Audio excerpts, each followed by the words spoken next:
അഞ്ചാം സ്ഥലം, ശിമയോൻ ഈശോയെ സഹായിക്കുന്നു.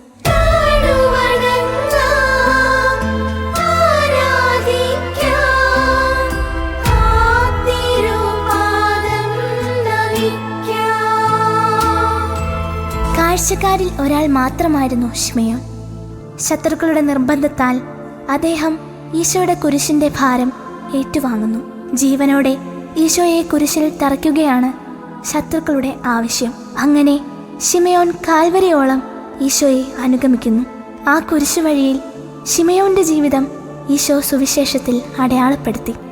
ഈശോയെ, എൻ്റെ സഹോദരങ്ങളെയും കൂട്ടുകാരെയും അവരുടെ ആവശ്യങ്ങളിൽ സഹായിച്ചും ആശ്വസിപ്പിച്ചും ഞാൻ അനുഗ്രഹിക്കുന്നു.